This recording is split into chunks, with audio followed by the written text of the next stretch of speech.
Hi, this is Steve Hargadon, and it is the 1st of November 2012, and our special guest tonight is Yale Wishnick. Yale, thanks so much for being here.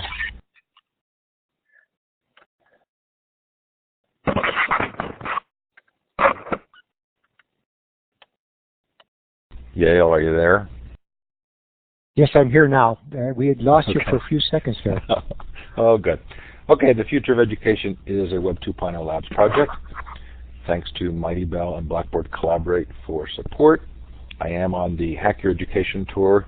This week was canceled because of the hurricane, but I will be in Philadelphia next weekend. It should be a lot of fun. Very much related to what we're going to talk about tonight. The recordings are up for the Learning 2.0 and the Library 2.012 virtual conferences. They're at those web addresses there. And coming up in just over a week is the Global Education Conference. 5 days, 24 hours a day, over 375 sessions. It should be a blast. It is all free.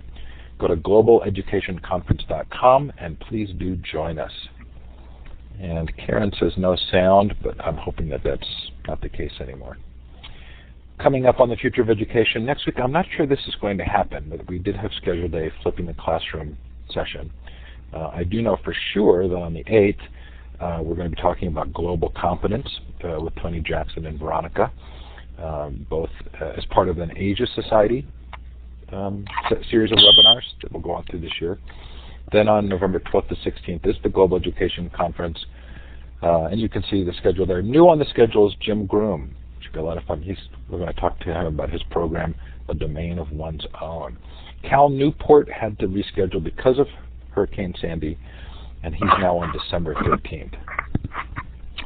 If you've missed any of the shows, they are all recorded in full Blackboard Collaborate form and in MP3. Jamie McMillan talked to us about legendary learning. That was really interesting. Fun to hear a homeschool perspective, and especially fun to hear someone who's done some detailed research on people who succeeded with non-traditional educations. Many very famous people and the lessons there. I'm hearing a little squeaking. Yale, are you still with us?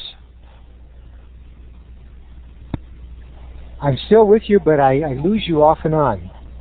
Interesting.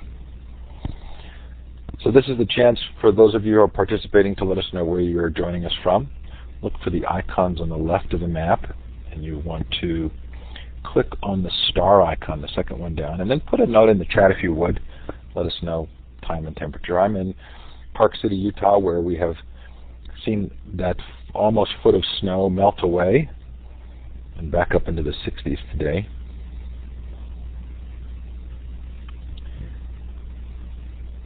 And Yale, how much are you hearing from me? Still there? Yes. So one thing I can do, Yale, is I could actually call you by phone while you're in the system. Have you been losing me off and on during the intro? Yeah, I have. I have been off and on. So if that happens again, please let me know, and then maybe I will call you by telephone. Hopefully we've overcome that issue. Is anybody else in the room only hearing me partially? Lost you again. Yeah, lost you again, Steve. Interesting. Okay. When you're not talking, try turning off the talk button. Try turning that off now and see what happens. Okay.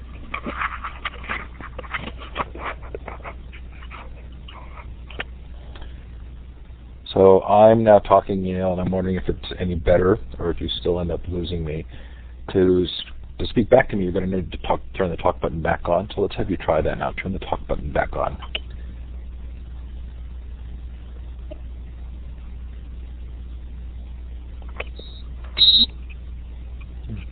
Yeah, I hear a squeal every so often.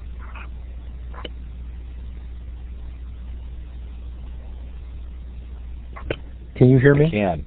Let's do this. Let's have you turn your talk button off. I'm going to call you by phone. I promise that after the interview, we will get your audio working better. I just don't want to spend your time or the audience's time now fixing that. Right. But I'm going to call you by phone. But you can keep the screen up so you can still see everything on the screen. But just be sure to turn your talk button off. Great. Here we go. I will. Okay. Bye-bye.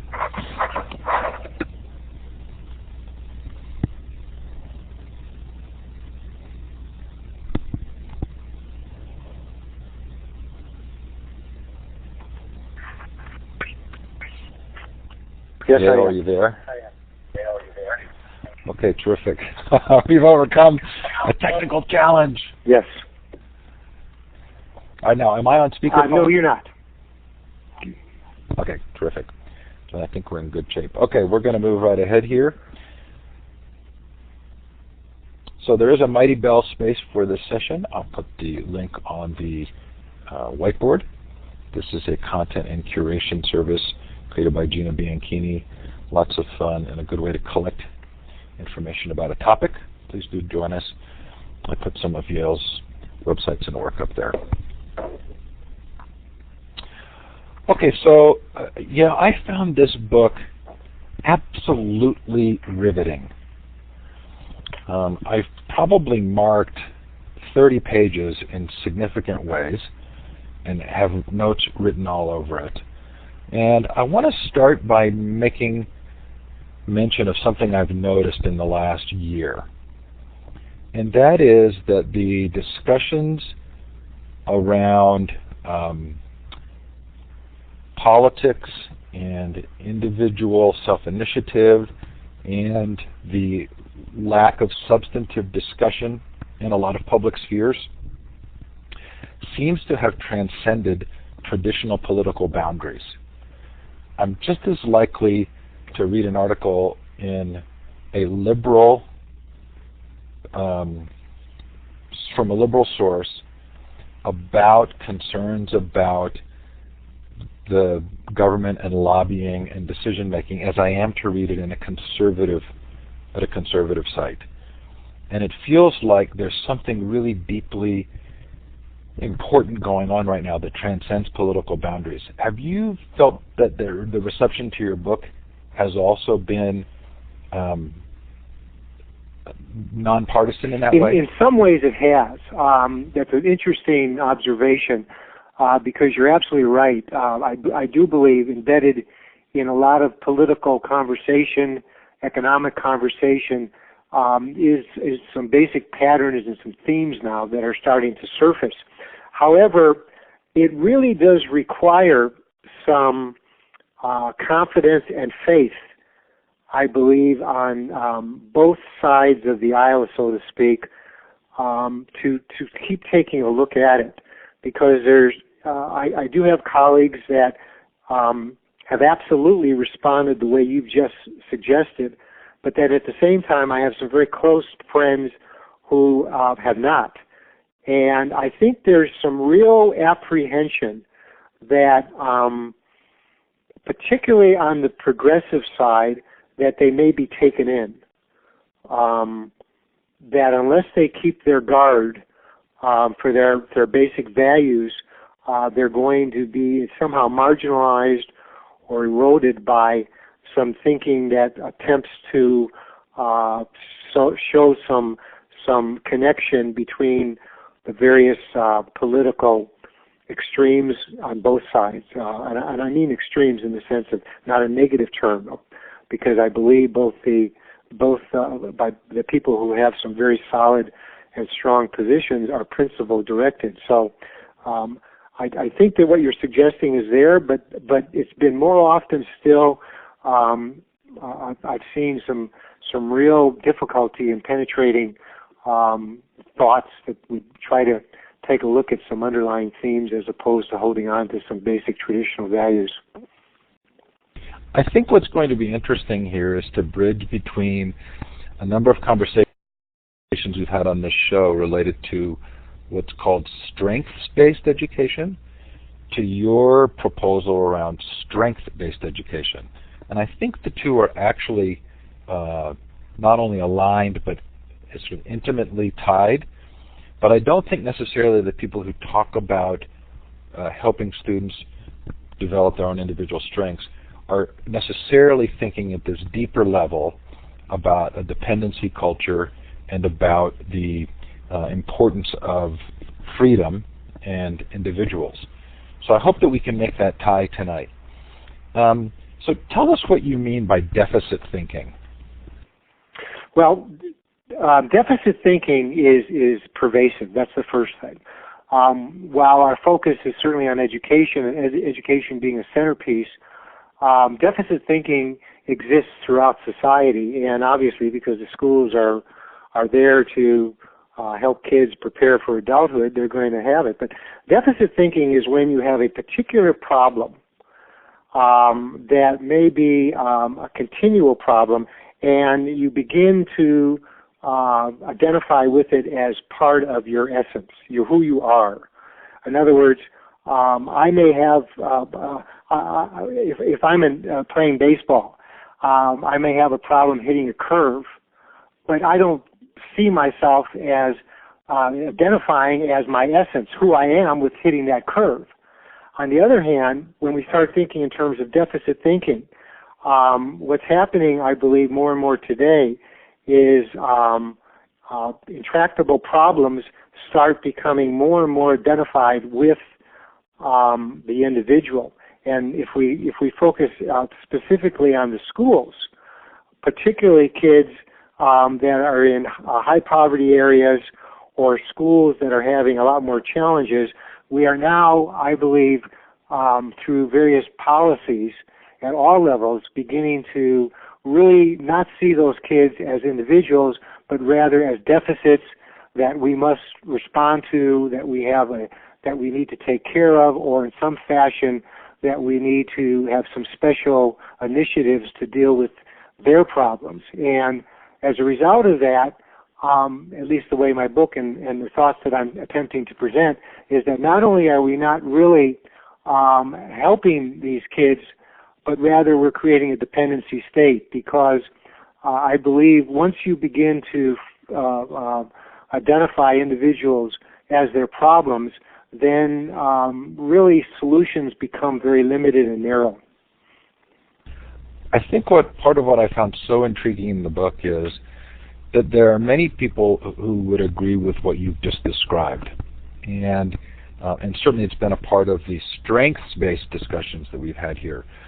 But you make a pretty direct connection between seeing the deficits of individual students and a larger culture of dependency.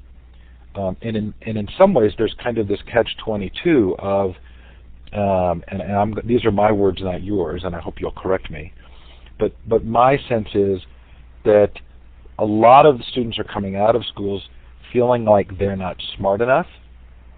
Let's say the great majority of them, and so they're not comfortable speaking up about significant issues that actually impact then the perceptions and narratives around schools and what purposes they serve, and so kind of feeds into a cycle of dependency. So clarify in your own words if I've gotten even close.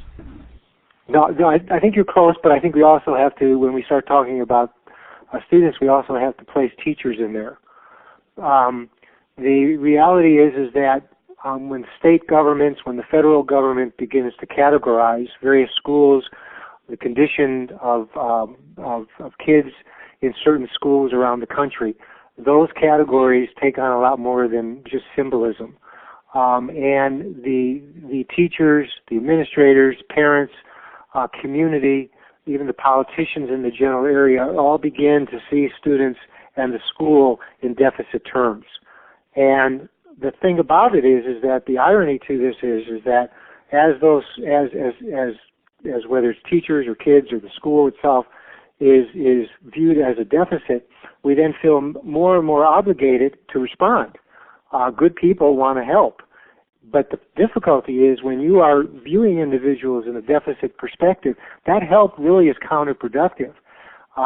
Because the only way I believe that we really can we see change is when either the student or the teacher or both in some combination begin to realize that the solutions to overcoming their challenges really lie with them.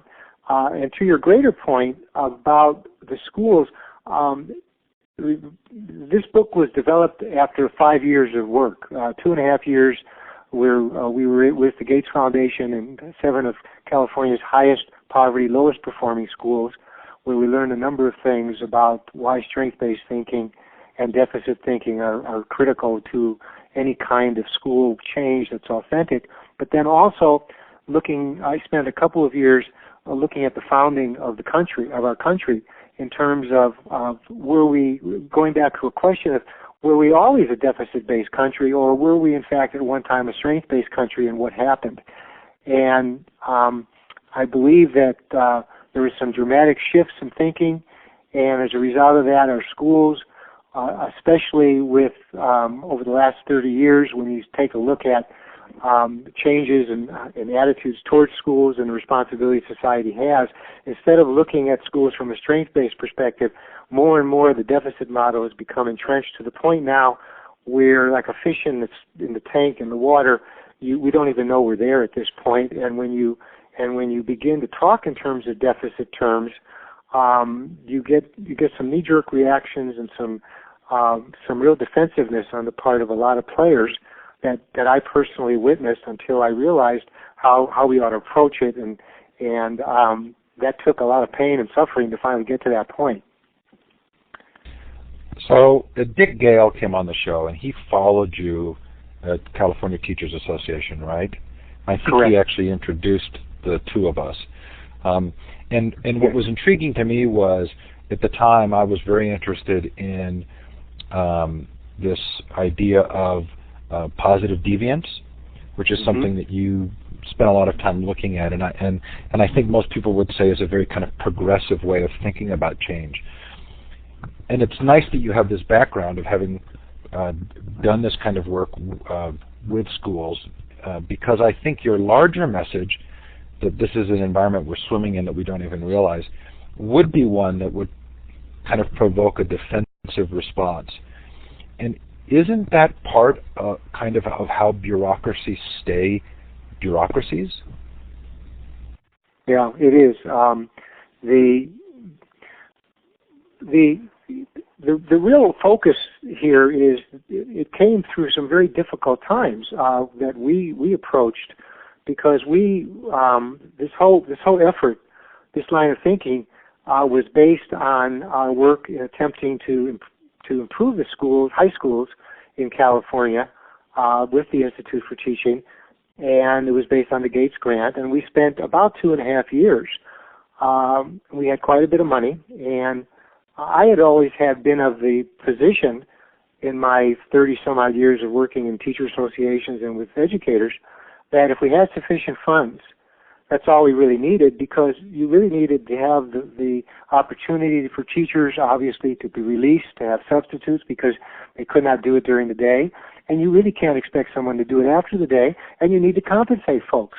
So we had all the money, and then we had all the expertise that could come in, and we were getting no place.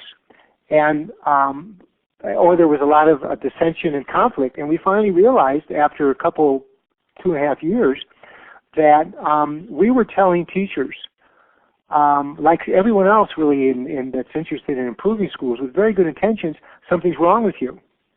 No matter how you frame it, no matter how you say it, we learned that if you go into a school with teachers who are working their heads off to try to help kids, that we're here to help.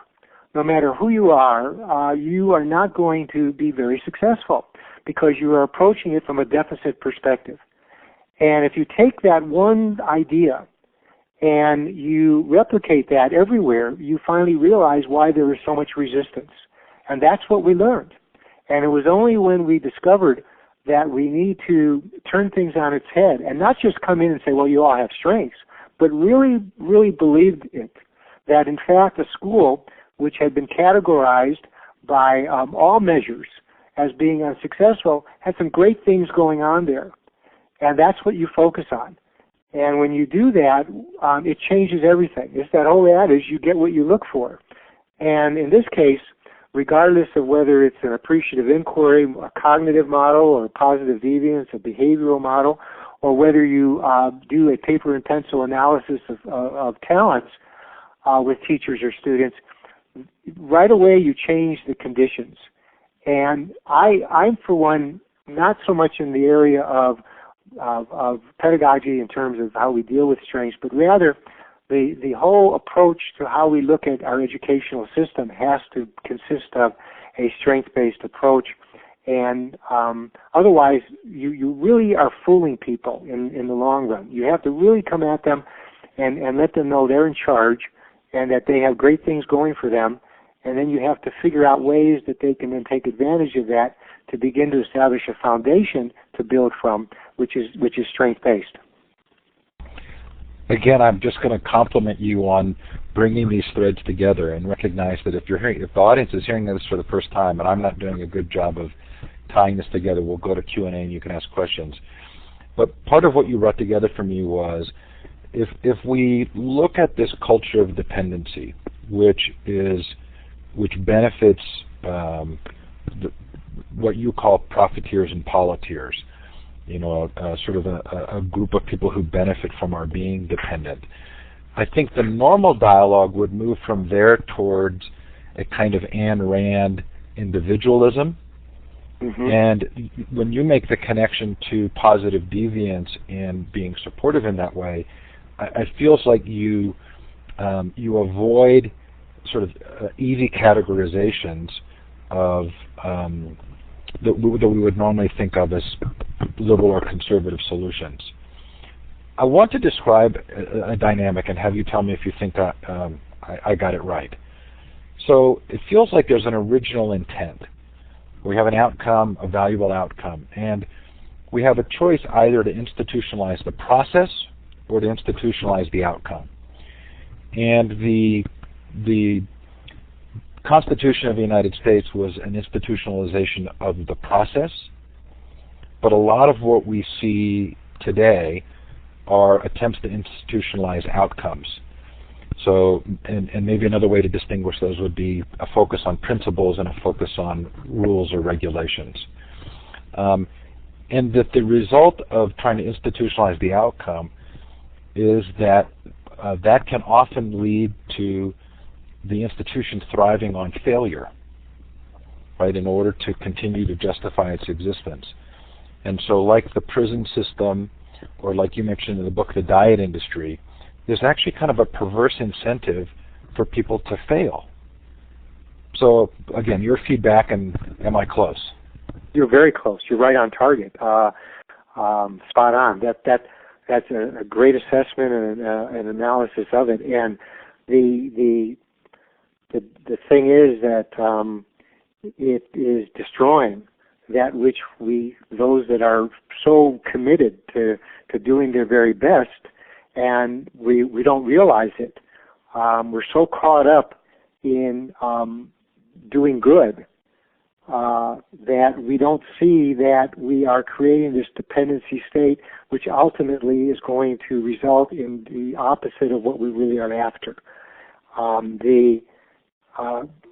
But that, it requires us to really think about what it is that we are really interested in having in our schools. And, that's the part that is, if you ask any teacher around and that really cares about their kids, and I believe 99.9, I mean, I'm not just saying that. I've seen them all the time. Today, especially those folks that do not care leave the system. They just can't deal with it. So for the teachers that are there, they have to begin to start seeing what is it that we really want to do. And for education, the way you've just described the lay of the land is our teachers have become, as a result, consumers. And they are consuming everything when what they really went into teaching for is to produce, to be artists, to be scientists, to look at their students and figure out this one child in front of me has unbelievable possibility. What can I do as a teacher to create the necessary conditions for that possibility to become a reality? And that alone, if we can do that, not only will the teacher be so gratified, but obviously the kid's going to learn what they need to learn. instead of saying, well, we need to focus in on outcomes or this, that, and the other, principles have to begin to guide us. But that's based on, this is the part that's so important to me, is after I spent the time and had the good fortune and really the gift from the Institute for Teaching, from CTA Institute for Teaching to do this, I then spent over 2 years, researching how we started as a country, because I couldn't believe somewhere along the line that we have always been deficit-based. And the reason I could not believe it, I just don't think we could have gotten to the point we are. And so as I began to do my research and really spent quality time, I realized that we started as a strength-based country. There is no way, when we think of the challenges that we have today, regardless of what they might be in our schools, that they can be compared to people getting into a covered wagon and crossing the country. If you had a deficit-based perspective on life, you would never get out of bed, much less get into a covered wagon. And so the fact is that because we were a strength-based nation, we have that in our roots. We have that as a part of us. And that's the part that I feel we need to somehow rediscover. And I also believe, strongly committed, not just because I've spent my entire adult life, but I believe teachers and educators are the one group, the one profession that can begin to make this change. And then it can be a springboard throughout both our political, economic, and social spheres. And so that's why I think it's so important that teachers take a look at the culture of dependency and the culture of success and make some determination as to what they want to do, what their craft should look like down the road, and what they can do to move us more towards an independent culture of success environment for our kids. So in the conversations we've had on the show, we've talked a lot about the importance of the ultimate goal of education being to help a student become self-directed and self-aware, and that often education seems to perpetuate the dependency rather than the independence. Is that the same thing that you're talking about when you talk about strength-based, ultimately the independence and the confidence of the individual that they can actually direct their own affairs? Yeah, that has to be part of it. It also has to be a situation where within the school day, we've identified some factors that we think are critical to, which are in the book, which are critical to those kids that are really caught up in this culture of dependency, so much so that they don't even think there's another world out there. You just can't say, well, let's just turn it on and make them self-directed. And teachers have to begin to see their students differently as well, in terms of their potential and possibility, and be willing to realize that the most important thing that we can do for any student is to get them to realize they have absolute freedom to create meaning and purpose and value in their life. I find it interesting, the whole notion of relevancy, which is a hot topic all over the place. And when we discuss it everywhere, and no matter who it is, what the policymaker might be or educator, and yet so many of our kids consider themselves irrelevant. They don't even matter. And how can you begin to start saying, you can't just walk in and start saying, well, let's start looking at strengths. You have to begin to recognize that that our students have to have a sense of value, and that only comes through freedom. That only comes through their ability to exercise their own flexibility in terms of what they want to do and what they don't want to do. And that's where the art comes into teaching and the science comes into teaching. In other words, what we're looking at and what we've kind of come up with and what I've written about is there's no cookbook. There's no prescriptive aspect to this. It simply says you as the teacher now, your role and responsibility is no longer just to follow a curriculum, but you now become artists. You have to do this.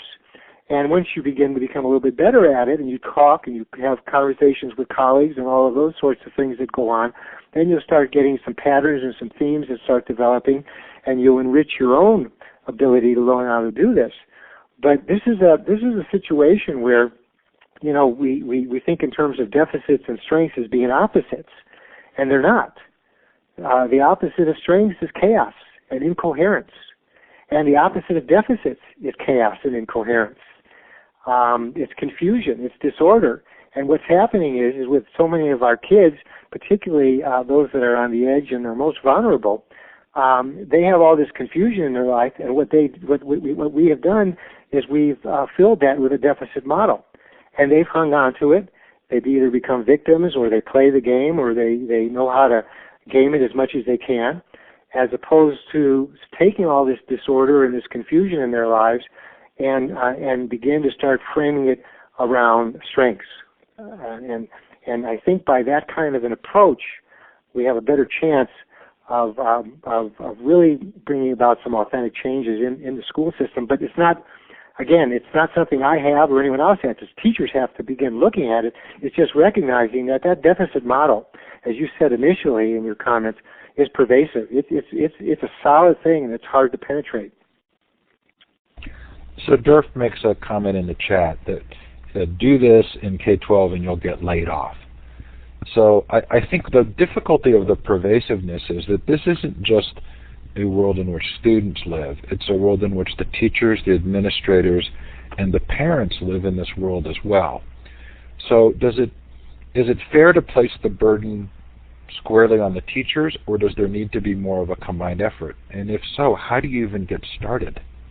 Well, obviously, for your listeners and for you, my career was almost 30 years with teacher labor unions. So I'm not naive or foolish to think that the question is not a good one. It's right on target. This is the thing, though. We have, I'm not sure, certainly it's not all throughout the country, but in those states that have powerful, strong associations, tenure is an interesting example. Tenure, as we all know, has been bandied about and battered all over the place now. It's been completely transformed and disfigured into something that it never was originally intended.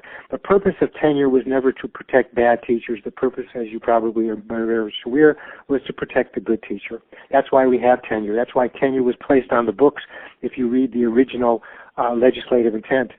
And it was to say for that teacher that experimented, that was willing to take the risks. So that's the first thing, that they need to work with their teachers' associations to begin to take a look at these things. I could not be, I'm still with the California Teacher Association Institute for Teaching, and that you spoke about Dick Gale before as the manager of it, and CTA is very much interested in the kinds of things we're talking about, but we're trying to figure out how to make it happen. That's the purpose here, is to get through this conversation. This book that I wrote and the areas that dealt with education were run through focus groups and meetings with teachers and meetings with parents before it even got to this point. And we asked them again and again, are we on the right track? Is this the way to go? Do we have traction? And in every instance, the teachers themselves said, yes, this is the way we must go. How do we get there? We're not sure. How do we go from theory to practice? That's a good question. But this is the right way to go. So I would say at this point, before we start saying, oh, okay, I'm going to go do this, and no, I can't do it because of a million different reasons, it's as I've looked at this, is let's just begin to start thinking about it. That's the key. It's not that we're going to say tomorrow I'm going to walk into my principal's office and I'm going to say, oh, by the way, we're no longer going to deal with the standardized testing in my classroom. We're going to be dealing with strength-based thinking and blah, blah, blah, blah, blah, and yada, yada, yada. We know that that's not going to happen. On the other hand, if a teacher were to say to a principal, I'd like to look at this stuff. You want to look at it with me? Can I look at this with a couple colleagues? Can we bring it up at a staff meeting and start the conversation? That's the way we want to begin to approach this, and that's the way we're getting some traction. Because administrators are scared to death either. We know there are administrators everywhere that would like to do different things, and we're working with a few of them. And they're taking some real risks as well. So what I'm suggesting is that we begin the conversation, at least, and begin to see where we can start moving slow steps in this direction. So I have a response to that. And I really enjoyed the book. It was an intellectual challenge. But if I'm being candid, I could probably not give this book to 95% of my friends because it would be too deep a read for them. And we've talked on the show about how do you shift this from political decision making to more of a social movement, right? Sort of a demand to take learning back, and for parents and families and teachers to be able to have a movement. And the conclusion we've come to is that it has to be a very simple message. Is that not fair to the body of work you've created? Or how do you move from something that's so sophisticated to a message that a wide variety of people in the system would understand and would be able to get behind quickly? Well, I wouldn't be candid if I hadn't said I hadn't heard that before. And it's kind of a surprise at this point, but I understand it. And the reason I'm saying that is that I spent so much time working in those schools in California where we were directed to, as I said before, to help teachers, to give them the resources, and nothing happened. And we've all seen, I don't think any of your listeners or anyone really would say that, yes, we have some great things going on, but so often it's personality driven, or it's based on a few teachers getting together, but then they get exhausted. I mean, you only work 24/7 for so long, and things fall apart. And we also know the system is very powerful; it snaps back. I don't know what the answer is in terms of simplifying it, other than just keep the conversations going. I do know that the reality is that we're spending so much money in terms of education, and we're just not seeing the results that we should. And because of that, I think it requires all of us to begin looking at this a little bit more with a different point of view. As you said earlier, there are lots of individuals out there that are taking a look at schools from a strength-based perspective. And I am hopeful, as you are, I'm sure, that someone, will say the right word, that tipping point will occur, and we'll start seeing some changes. But I think that the book that I've written is there for people to read, and if they're interested in finding out, but it is not one that I necessarily say go out and read because this will change your life. But what I do say to folks, to answer your question as directly as I can, and I work with a number of teachers out in California as well and some other places, just talk about what's great. We do an exercise that is about as simple as can be, and we do it with teachers by having them spend time talking about how great they are. And as simple as that sounds, that's a very hard thing to do. In fact, we find it very difficult to do with teachers. Teachers, if you sit down and say, well, tell me about the problems you're facing, the challenges you're facing, all the things you're upset about, hey, no problem at all. But you spend time talking with teachers and you say, we're going to spend the next hour talking about how great everybody is in this room. And it's like deafening. It's silence. And that's the issue. Now, that's a pretty simple question. And if we can't seriously deal with that question in such a way that we can have some very meaningful conversations, then our challenges are a lot worse than we think. So I think that my book, in essence, as I've written it, was way beyond anything I originally thought. I was planning to have a small little book that would kind of summarize our work and would be very easy for teachers to follow, I hope. And then I realized the subject was a lot more complicated. But I do believe that the best thing that can happen right now, if we can summarize it, is for teachers to begin looking at, number one, how great is it about teaching that you're involved with? What is it that you really like? What is it you feel good about? And use that as a springboard. And then the same focus with your students, and begin doing that each day.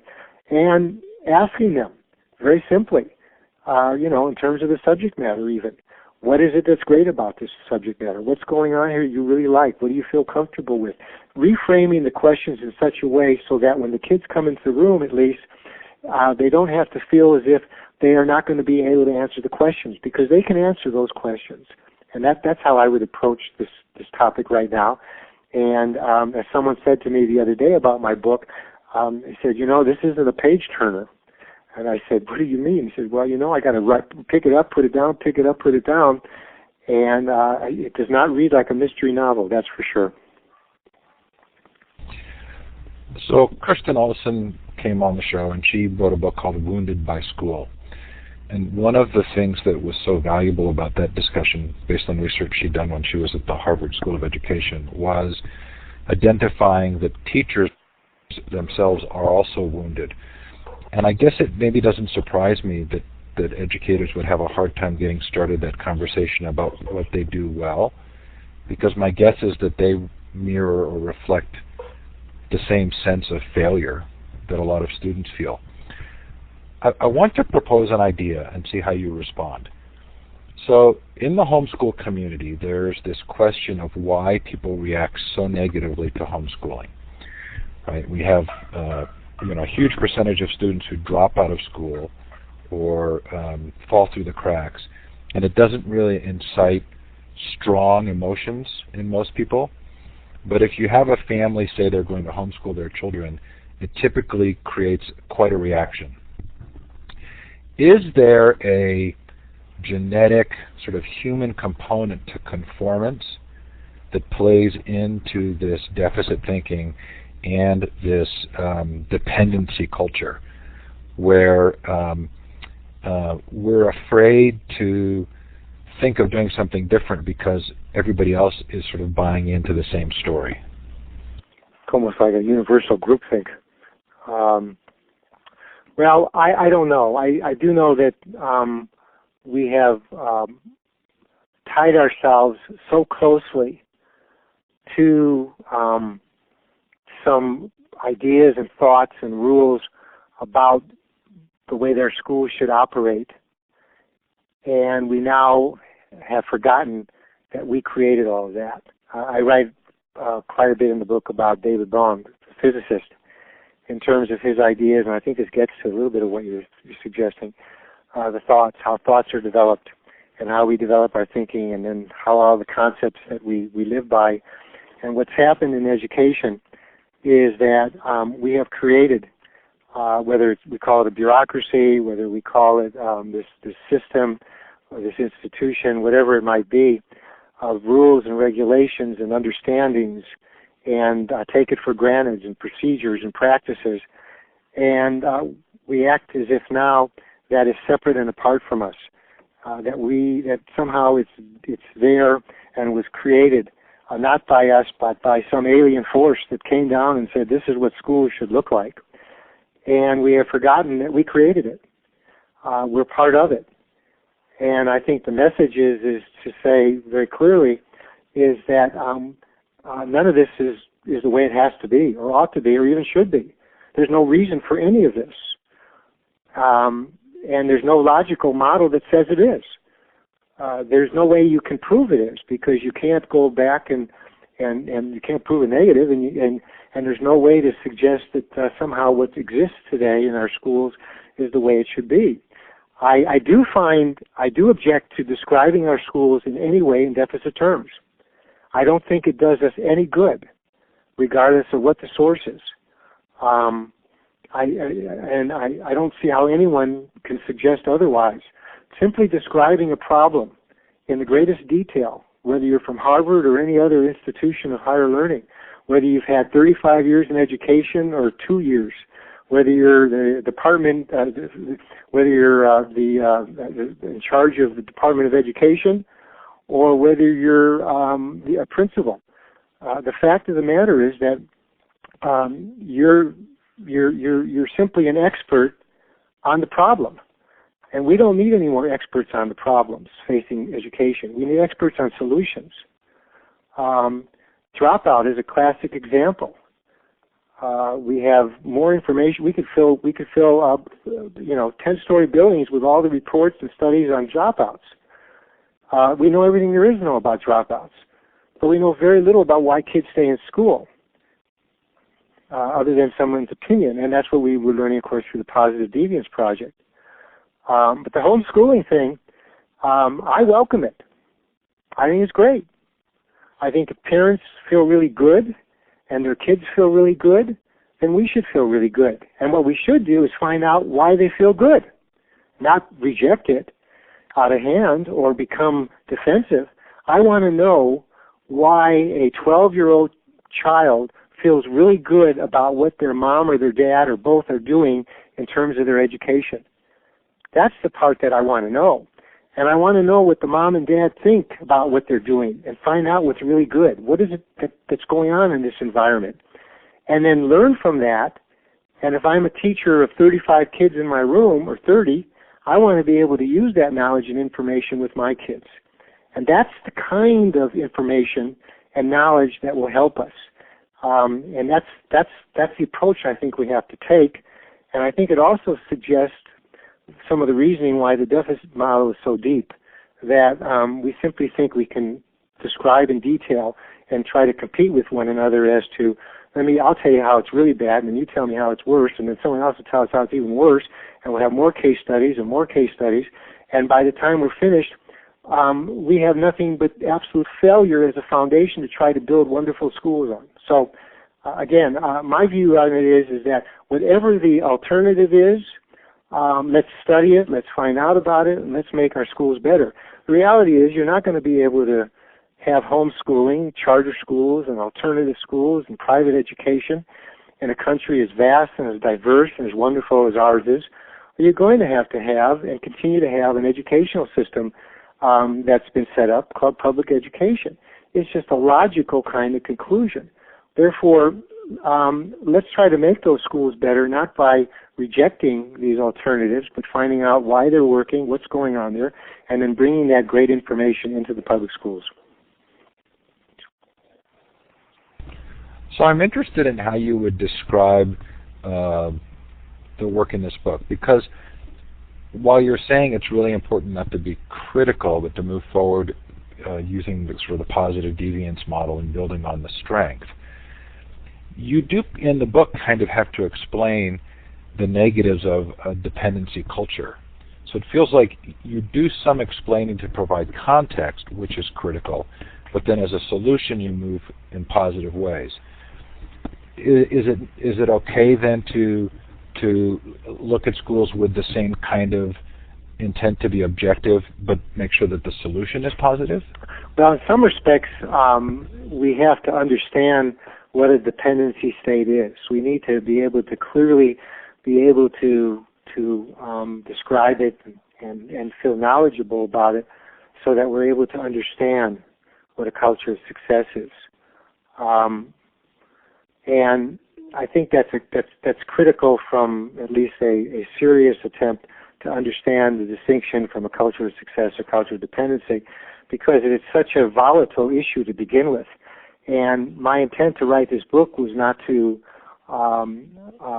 create more controversy, but to begin to start understanding what's taking place. And so therefore, I think it is important to critically evaluate the culture of dependency, what that means, and examples, and how it's taking place. But at the same time, we need to begin to compare that to what it would look like as a culture of success. For example, we look at education, we can start right away with compulsory education.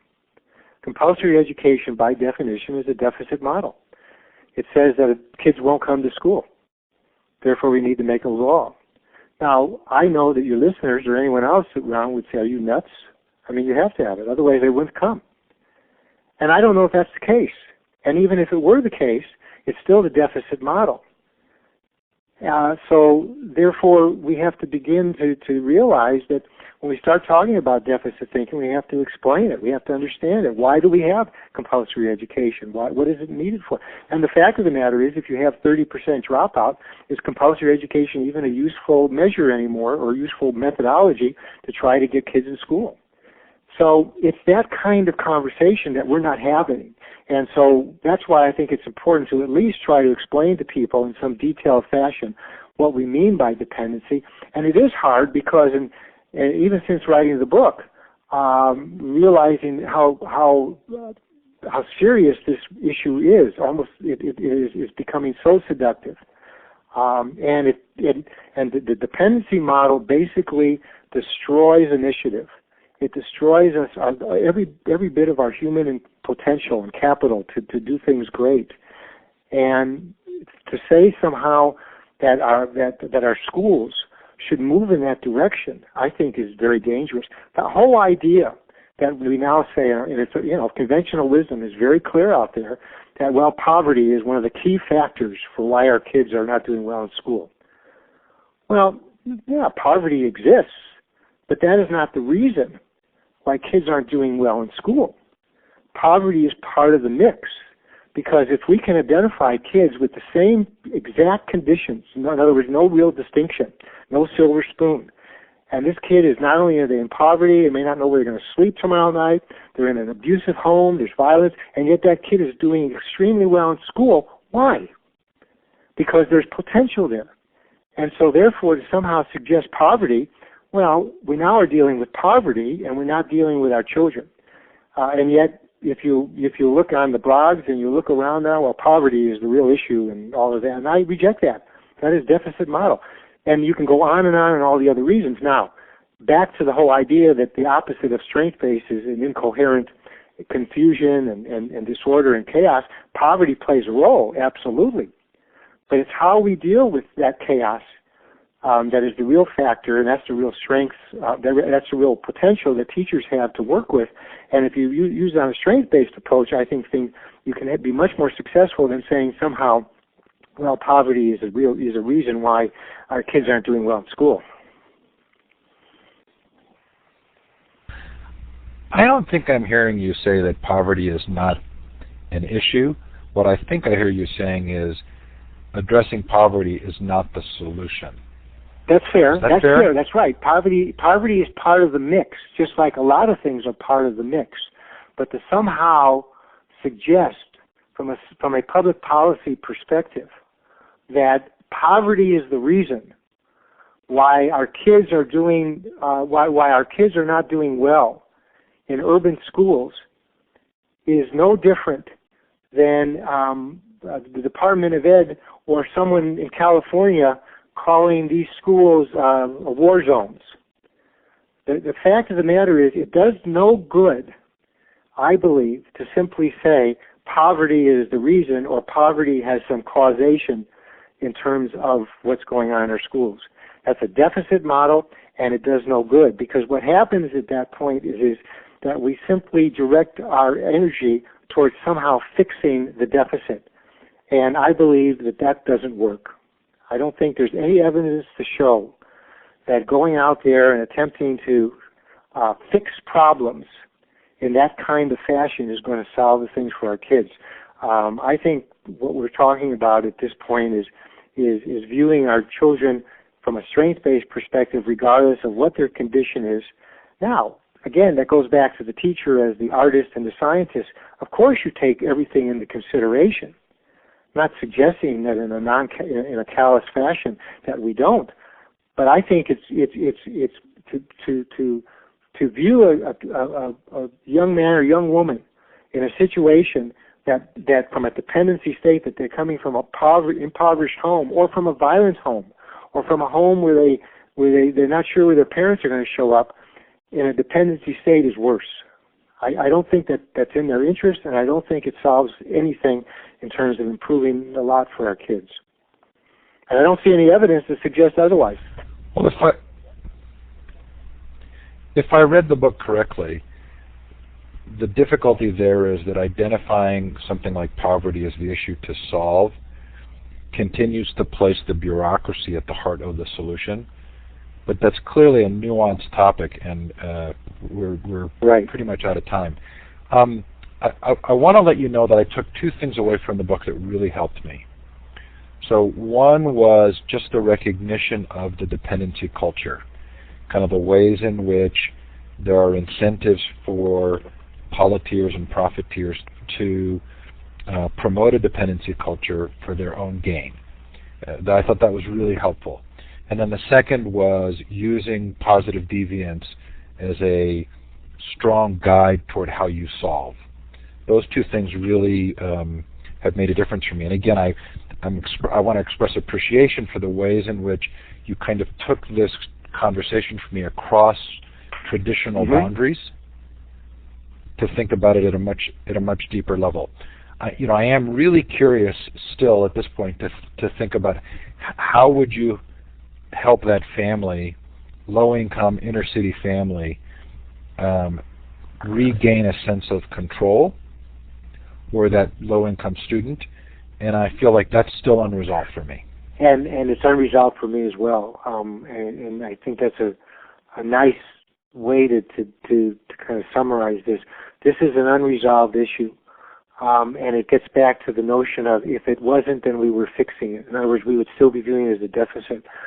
And that's a very fine way, I believe, of looking at this, is that it's the teacher with the support of other, obviously, professionals to figure out how do we examine this condition from a strength-based perspective, focusing on that family, recognizing they're dealing with unbelievable challenges, but there's still some great things going on there if we look for them. And then how do we use those great things as a way to help them, not do it for them, but to help them become more independent. That's the nuance and the subtlety of strength-based thinking that I believe can be very powerful. And again, I have to go back to the idea that teachers, I believe that's why teachers go into teaching, to create, to be an artist, to be a scientist, and to somehow figure out what are the conditions, how do I change things around. And I'm only suggesting at this point that we begin to consider how do I change things around from a strength-based perspective as opposed to how do I go in there and fix it and make it better for them. Yale, thanks so much for You're welcome. coming on the My show. pleasure. That was really terrific. So this is I think a really important book, From a Culture of Dependency to a Culture of Success, focusing on what's right about America and the American people. And if there were ever a time when we need to be thinking at this kind of meta, thoughtful level, it feels like it now. Before we close, two quick things occurred to me that felt like this makes this a critical time. One was the story this last week about the banks being able to appoint their own consultant investigators to look at their mortgage fraud. And it just I kind of dropped out of my chair, right? That we would think that that would be, that they would actually find culpability investigating themselves. And the second was, having watched the presidential debates, realizing that the issues that I cared the most about didn't really get addressed. How important a period of time is this right now? Is it fair for me to be feeling like we're at a critical moment where we've really got to figure this out because our climate and our political and financial cultures are in tenuous positions? I believe that so much. Every generation looks back and thinks in some fashion that they were the things that are going on presently for them are most important from a historical perspective. But when we consider what is happening now and what is going on, but then you add to that social media and the fact that you have 24/7 cable news, everything takes on a life of its own. When there's a tragedy at a particular school, that no longer is a tragedy. It becomes it becomes an event that is universal. And when we take a look at what's going on with our kids, it's no longer just a small neighborhood. It's universal. It becomes, everyone is touched by it. And as a result, if we constantly focus in on the deficits and the horrible things taking place, we simply will begin to look more and more at whether it's the private sector or the public sector to do things for us. and therefore the dependency state increases. And as a result of that, we lose more and more of our individual liberty. And more important, even more important than that, we lose who we are. We lose who we are. And I think it is so important now, particularly for teachers, to begin to realize that they have the opportunity not to lecture, not to dictate, not to become ideologues, but rather to recognize that the reason they went into education was because of the value that they hold for children, regardless of their age. And that value now, I think, can be translated in recognizing that every kid, regardless of who they are and where they are, has unbelievable talents that need to be nurtured with skills and knowledge so that they become viable human beings and successful. And to me, I agree very much. We are at a very important time in our lives. I hope this isn't the last of our conversations. Thank you. Thanks, I appreciate Yale. it very much. Me too. Thanks, everybody, for coming. Yale Wishnick, From a Culture of Dependency to a Culture of Success. What a great conversation. And again, next week, maybe flipping the classroom, but then for sure educating for global competence. Take care, everybody. Have a great night or day, depending on where you are. Bye now.